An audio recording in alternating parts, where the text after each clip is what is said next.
Hallo meine Lieben, ich bin Jenny von Jeder kann häkeln und heute zeige ich euch, wie das eigentlich mit dem Zusammenhäkeln der Beine funktioniert. Ich habe mir wieder zwei kleine Beindummies gehäkelt, um euch das Ganze zeigen zu können. Die haben jetzt die Größe von den Löwenfüßen, aber auch wenn ihr gerade an einem anderen Häkelprojekt von mir sitzt, ist dieses Video für euch hilfreich, denn die Technik ist die gleiche.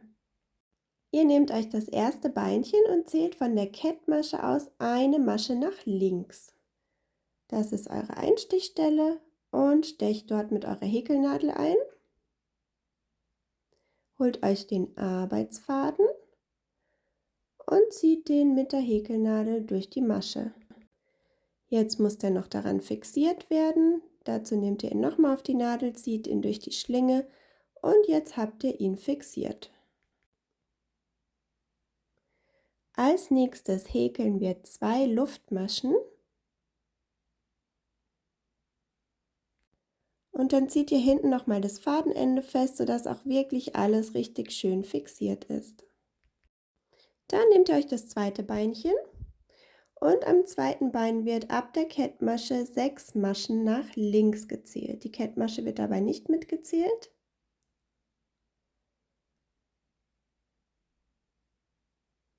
Und dort stecht ihr dann mit der Häkelnadel ein.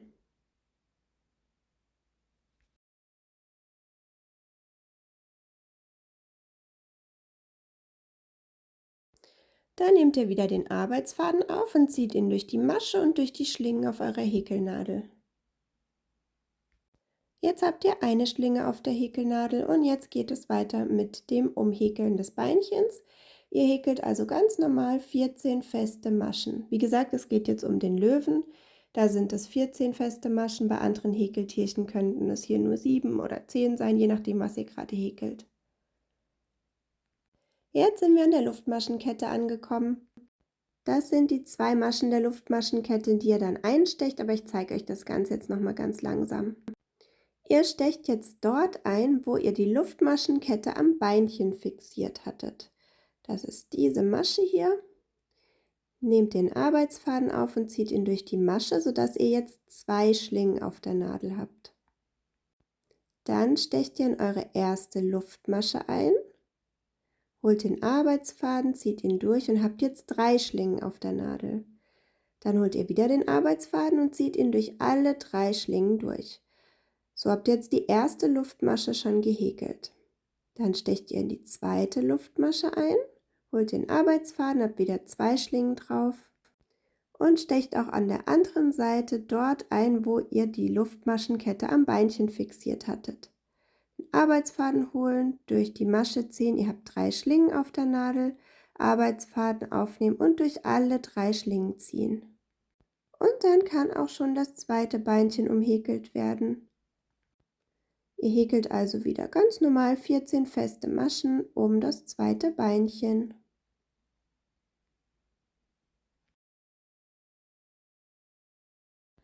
Wenn wir damit dann fertig sind, müssen wir natürlich noch die zweite Seite der Luftmaschenkette häkeln.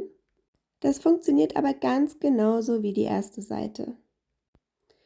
Ihr stecht also wieder an der Stelle ein, an der ihr die Luftmaschenkette am Beinchen befestigt hattet. Nehmt den Arbeitsfaden auf, zieht ihn durch die Masche.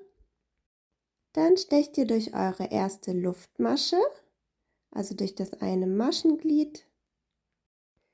Nehmt wieder den Arbeitsfaden auf, zieht ihn durch die Masche, habt jetzt 3 Schlingen auf der Nadel und zieht den Arbeitsfaden dann wieder durch alle 3 Schlingen. Das Ganze wiederholen wir jetzt noch für die zweite Luftmasche. Und auch hier wird wieder an der Stelle eingestochen, wo ihr die Luftmaschenkette am Beinchen fixiert hattet.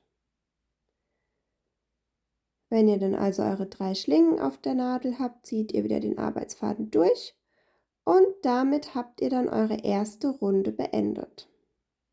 Wichtig ist dann auch den Maschenmarkierer zu setzen und so sieht das Ganze dann aus.